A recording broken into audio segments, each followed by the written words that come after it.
Hi friends, എല്ലാവർക്കും നമസ്കാരം. എല്ലാവരും സുഖമായിട്ട് സേഫായിട്ടൊക്കെ ഇരിക്കുന്നുണ്ടെന്ന് വിശ്വസിക്കുന്നു. ഞാനിവിടെ സുഖമായിട്ടൊക്കെ ഇരിക്കണം. ഇന്ന് ഞാൻ നിങ്ങളായിട്ട് ഷെയർ ചെയ്യുന്നത് നമുക്ക് എല്ലാവർക്കും തന്നെ വളരെ ഇഷ്ടപ്പെട്ട ഇലയടയുടെ റെസിപ്പിയാണ്. ഇതൊരു ട്രഡീഷണൽ പലഹാരമാണ്, നല്ല ഹെൽത്തിയാണ്. അപ്പോൾ നിങ്ങളിത് ട്രൈ ചെയ്ത് നോക്കിയിട്ട് നിങ്ങളുടെ അഭിപ്രായം കമൻറ്റ് ബോക്സിൽ ഇടാൻ മറക്കരുത്. നമ്മൾ കുറേയധികം കോഴിക്കോട്ടിൻ്റെ റെസിപ്പിയൊക്കെ ഇട്ടിട്ടുണ്ട്.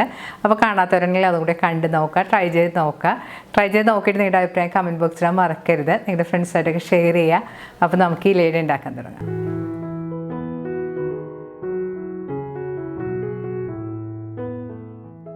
അട ഉണ്ടാക്കാൻ നമുക്ക് വേണ്ട അരിപ്പൊടി ഒട്ടും തരിയില്ലാത്ത നല്ല ഫൈനായിട്ടുള്ള പൊടിയാണ് വേണ്ടത്. നമ്മൾ സാധാരണ ഇടിയപ്പമൊക്കെ ഉണ്ടാക്കാൻ ഉപയോഗിക്കുന്ന പൊടി മതി. ഞാനിവിടെ 1.5 കപ്പ് അരിപ്പൊടിയാണ് അട ഉണ്ടാക്കാനായിട്ട് എടുത്തിരിക്കുന്നത്. ഈ പൊടിയിലേക്ക് നമുക്ക് ആവശ്യത്തിനുള്ള ഉപ്പുപൊടി ചേർത്ത് കൊടുക്കാം. ഞാൻ ഇതിലേക്ക് ഒരു 1/2 ടീസ്പൂൺ ഉപ്പുപൊടി ചേർത്ത് കൊടുത്തിട്ടുണ്ട്. അതിനുശേഷം സ്പൂൺ കൊണ്ട് മിക്സ് ചെയ്ത് കൊടുക്കാം. ഇനി ഇതിലേക്ക് നമുക്ക് 2 ടീസ്പൂൺ വെളിച്ചെണ്ണ ചേർത്ത് കൊടുക്കാം. വെളിച്ചെണ്ണക്ക് പകരമായിട്ട് നമുക്ക് നെയ്യ് വേണമെങ്കിൽ ഉപയോഗിക്കാം കേട്ടോ. വെളിച്ചെണ്ണയും ചേർത്തിട്ട് നന്നായിട്ട് മിക്സ് ചെയ്ത് കൊടുക്കാം. ഇനി ഇതിലേക്ക് നല്ല തിളച്ച വെള്ളം ചേർത്ത് മിക്സ് ചെയ്ത് കൊടുക്കാം. വെള്ളം കുറേശ്ശായിട്ട് പല പ്രാവശ്യമായിട്ട് ഒഴിച്ച് നന്നായിട്ട് മിക്സ് ചെയ്ത് കൊടുക്കണം. 1 കപ്പ് പൊടിക്ക് ഏകദേശം 1.25 കപ്പ് വെള്ളമെല്ലാം വേണ്ടി വരും. പക്ഷെ വെള്ളത്തിൻ്റെ കണക്ക് നമുക്ക് അത്ര കറക്റ്റായിട്ട് പറയാൻ പറ്റില്ല. ചില പൊടിക്ക് വെള്ളം കൂടുതൽ വേണ്ടി വരും, ചില പൊടിക്ക് വെള്ളം കുറവും മതിയാവും. അപ്പം നിങ്ങൾ ഉപയോഗിക്കുന്ന പൊടിയുടെ പാകം നോക്കി വെള്ളം ചേർത്ത് കൊടുക്കുക. ഈ മാവിൻ്റെ കൺസിസ്റ്റൻസി എന്ന് പറഞ്ഞാൽ കൂടുതൽ കട്ടിയായി പോകാനും പാടില്ല, കൂടുതൽ ലൂസായി പോകാനും പാടില്ല. അതിനിടയിലുള്ള നല്ല സോഫ്റ്റ് ആയിട്ടുള്ളൊരു പാകത്തിൽ വേണം കുഴച്ചെടുക്കാനായിട്ട്. എന്നാൽ മാത്രമേ നമുക്ക് നല്ല സോഫ്റ്റ് ആയിട്ട് ഇലയിൽ വെച്ച് പരത്തിയെടുക്കാൻ പറ്റുകയുള്ളൂ. മാവ് ഈ കാണുന്ന പോലെ ചൂടുവെള്ളം ഒഴിച്ച് നന്നായിട്ട് മിക്സ് ചെയ്തെടുത്തിട്ടുണ്ട്. വെള്ളം ഒട്ടും കൂടി പോകാതെ നമ്മൾ കൈകൊണ്ട് തൊട്ട് നോക്കുമ്പോൾ നല്ലൊരു സോഫ്റ്റ് ആയിട്ടുള്ള പാകത്തിൽ വേണം നമ്മൾ മിക്സ് ചെയ്തെടുക്കാനായിട്ട്. ഇനി ഇതൊന്ന് ചെറുതായിട്ട് തണുത്ത് വരണം. അതിനുവേണ്ടി നമുക്കൊന്ന് മൂടി ഒരു 5 മിനിറ്റ് മാറ്റി വെക്കാം. ഇനി ഇടയ്ക്കുള്ള ഫില്ലിംഗ് ഉണ്ടാക്കാൻ തുടങ്ങാം. അതിനായിട്ട് ആദ്യം ശർക്കര ഉരുക്കിയെടുക്കണം. ഒരു പാനിലേക്ക് ഞാനൊരു 3/4 കപ്പ് ശർക്കര ഇട്ട് കൊടുത്തിട്ടുണ്ട്. ഇനി ഇതിലേക്ക് ഒരു 1/4 കപ്പ് വെള്ളവും കൂടെ ചേർത്ത് കൊടുക്കാം. വെള്ളം ചേർത്തതിന് ശേഷം ഒന്ന് സ്പൂൺ കൊണ്ട് മിക്സ് ചെയ്ത് യോജിപ്പിക്കാം. ഇനി ശർക്കര ഒട്ടും കട്ടയില്ലാതെ നന്നായിട്ട് ഉരുക്കിയെടുക്കണം. ഇപ്പോൾ ശർക്കര ഈ കാണുന്ന പോലെ ഒട്ടും കട്ടയില്ലാതെ നന്നായിട്ട് ഉരുകി വന്നിട്ടുണ്ട്. ഇനി നമുക്ക് സ്റ്റവ് ഓഫ് ചെയ്തതിന് ശേഷം ഇതൊന്ന് അരിച്ചെടുക്കണം. ഉരുക്കിയെടുത്ത ശർക്കര നമുക്ക് ഇതുപോലൊരു അരിപ്പയിലൂടെ അരിച്ചെടുക്കാം. നമ്മൾ ശർക്കര ഉപയോഗിച്ച് ഇതുപോലെ പലഹാരങ്ങളും പായസവും ഒക്കെ ഉണ്ടാക്കുമ്പോൾ എപ്പോഴും ഇതുപോലെ അരിച്ചെടുക്കുന്നതാണ് നല്ലത്. കാരണം ശർക്കരയിൽ ചിലപ്പോൾ ചെറിയ കല്ല് മണ്ണോ എല്ലാം കാണും. അരിച്ചെടുത്ത ശർക്കര നമുക്ക് മാറ്റി വെക്കാം. അട ഉണ്ടാക്കാൻ ആവശ്യമായ വാഴയിലയാണിത്. ഇത് നമുക്കൊന്ന് സ്റ്റവ് ഓൺ ചെയ്തതിന് ശേഷം ഒന്ന് വാട്ടിയെടുക്കണം. സ്റ്റവ് ഓൺ ചെയ്തതിന് ശേഷം ഒരു മീഡിയം ഫ്ലെയിമിൽ വെച്ച് അതിൻ്റെ ഫ്ലെയിമിൽ വെച്ചിട്ടൊന്ന് തിരിച്ചും മറിച്ച് വെച്ച് കൊടുക്കാം. അപ്പോൾ വാഴയില ഒന്ന് സോഫ്റ്റ് ആയിട്ട് കിട്ടും. അപ്പോൾ നമ്മൾ അട ഉണ്ടാക്കുമ്പോൾ ഇത് പൊട്ടിപ്പോകില്ല. അപ്പോൾ നിങ്ങൾക്ക് ഇതുപോലെ ചെയ്തെടുക്കാൻ ബുദ്ധിമുട്ടാണെങ്കിൽ കുറച്ച് വെള്ളം തിളപ്പിച്ചിട്ട് ഇല കഷ്ണങ്ങളായിട്ട് അതിലിട്ടിട്ടൊന്ന് തിളപ്പിച്ചെടുത്താൽ മതി. അപ്പോൾ ഇല സോഫ്റ്റ് ആയിട്ട് കിട്ടും. ഇപ്പോൾ ഇലയുടെ 2 സൈഡ് നന്നായിട്ട് വാട്ടിയെടുത്തിട്ടുണ്ട്. ഇനി നമുക്കിത് മാറ്റി വെക്കാം. ഇനി നമുക്ക് ഫില്ലിംഗ് ഉണ്ടാക്കാൻ തുടങ്ങാം. അതിനായിട്ട് അരിച്ചെടുത്ത ശർക്കര ഒരു പാനിലേക്ക് ഒഴിച്ചു കൊടുക്കാം. ഇനി ഇതിലേക്ക് 1 കപ്പ് തേങ്ങ ചിരവിയത് ചേർത്ത് കൊടുക്കാം. തേങ്ങ ചേർത്തതിന് ശേഷം നന്നായിട്ട് മിക്സ് ചെയ്ത് കൊടുക്കാം. ഇനി ശർക്കരയെല്ലാം ഒന്ന് ചെറുതായിട്ട് കുറുകി തേങ്ങയിൽ നന്നായിട്ട് പിടിച്ചു വരണം. സ്റ്റവ് ഒരു മീഡിയം ഫ്ലെയിമിൽ വെച്ച് ഇടയ്ക്കിടയ്ക്ക് ഒന്ന് സ്പൂൺ കൊണ്ട് ഇളക്കി കൊടുക്കണം.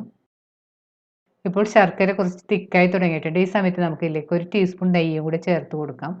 നെയ്യും കൂടി ചേർത്ത് നന്നായിട്ട് മിക്സ് ചെയ്ത് യോജിപ്പിക്കാം. ഇപ്പോൾ ശർക്കരയെല്ലാം ഒന്ന് തിക്കായി വന്നിട്ടുണ്ട്. ഈ സമയത്ത് നമുക്ക് ഇതിലേക്ക് ഒരു 1/2 ടീസ്പൂൺ ഏലക്കാപ്പൊടിയും കൂടി ചേർത്ത് വീണ്ടും നന്നായിട്ട് മിക്സ് ചെയ്ത് കൊടുക്കാം. ഫില്ലിങ് കൂടുതൽ ഡ്രൈ ആയി പോകരുത്. കുറച്ച് സമയം ഇരിക്കുമ്പോഴത്തേക്കും വീണ്ടും ഡ്രൈ ആയി വരും. നമുക്ക് ഈ പാകമാകുമ്പോഴത്തേക്കും സ്റ്റവ് ഓഫ് ചെയ്യാം. റെഡിയായ ഫില്ലിങ് തണുക്കാനായിട്ട് മാറ്റി വെക്കാം. അടയുടെ മാവ് കുഴച്ച് വെച്ചിട്ട് ഇപ്പോൾ ഒരു 5 മിനിറ്റ് എല്ലാം കഴിഞ്ഞിട്ടുണ്ട്. നമുക്ക് തുറന്നതിന് ശേഷം ഒന്ന് കൈകൊണ്ട് നന്നായിട്ട് മിക്സ് ചെയ്ത് യോജിപ്പിക്കാം.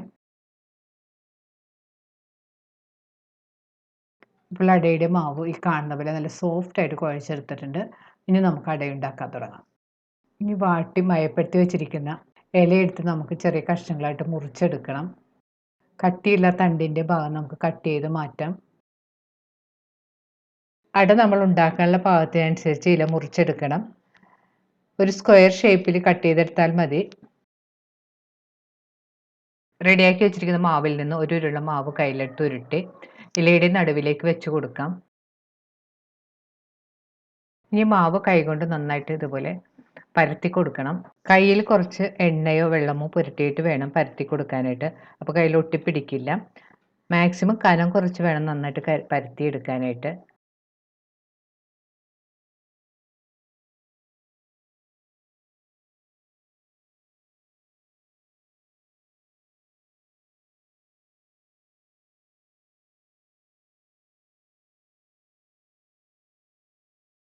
നേരിയതായിട്ട് പരത്തിയെടുത്തതിന് ശേഷം അതിൻ്റെ സൈഡെല്ലാം ഒന്ന് കൈകൊണ്ട് ഒന്ന് പതുക്കെ ഷേപ്പ് ചെയ്ത് കൊടുക്കാം.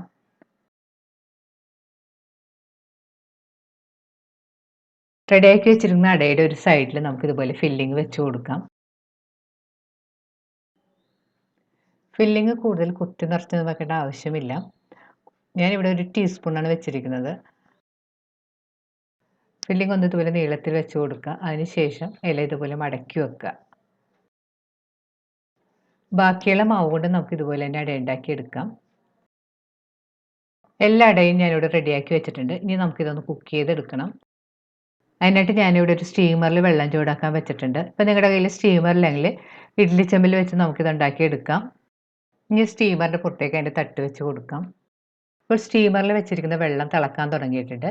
ഇനി നമുക്ക് റെഡിയാക്കി വെച്ചിരിക്കുന്ന അട ഇതിലേക്ക് വെച്ച് കൊടുക്കാം.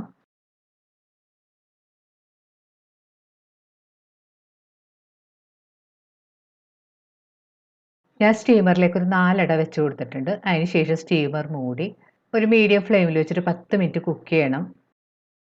അട കുക്ക് ചെയ്യാൻ വെച്ചിട്ട് ഒരു 10 മിനിറ്റ് എല്ലാം കഴിഞ്ഞിട്ടുണ്ട്. ഇനി നമുക്ക് തുറന്ന് നോക്കാം. അതിനുശേഷം അട പുറത്തേക്ക് എടുക്കാം. ഒരട നമുക്കൊന്ന് തുറന്ന് നോക്കാം. അട നല്ല പാകത്തിന് കുക്കായി വന്നിട്ടുണ്ട്. ബാക്കിയുള്ള അടയും നമുക്ക് ഇതുപോലെ തന്നെ പുറത്തേക്ക് എടുക്കാം. അതിനുശേഷം ഒന്ന് തണുക്കാനായിട്ട് മാറ്റി വെക്കാം. അട കുറച്ച് തണുത്ത് കഴിഞ്ഞ് പുറത്തേക്ക് എടുക്കുന്നതാണ് നല്ലത്, അല്ലെങ്കിൽ ചിലപ്പോൾ പൊട്ടിപ്പോകാൻ ചാൻസ് ഉണ്ട്. ഇനി റെഡിയായ അട നമുക്ക് ഓരോന്നായിട്ട് പുറത്തേക്ക് എടുക്കാം. നമുക്ക് കയ്യിലെടുക്കുമ്പോൾ തന്നെ അറിയാം നല്ല സോഫ്റ്റ് ആയിട്ടുള്ള അടയാണിത്. നല്ല ടേസ്റ്റിയുമാണ്. അപ്പോൾ നിങ്ങളൊന്ന് ട്രൈ ചെയ്ത് നോക്കുക. ട്രൈ ചെയ്ത് നോക്കിയിട്ട് നിങ്ങളുടെ അഭിപ്രായം കമൻറ്റ് ബോക്സിൽ ഇടാൻ മറക്കരുത്. നിങ്ങളുടെ ഫ്രണ്ട്സായിട്ടൊക്കെ ഷെയർ ചെയ്യുക. വീണ്ടും ഇതുപോലെ നല്ല സിമ്പിളും ടേസ്റ്റിയുമായിട്ടുള്ള റെസിപ്പി ആയിട്ട് നമുക്ക് കാണാം. Thank you.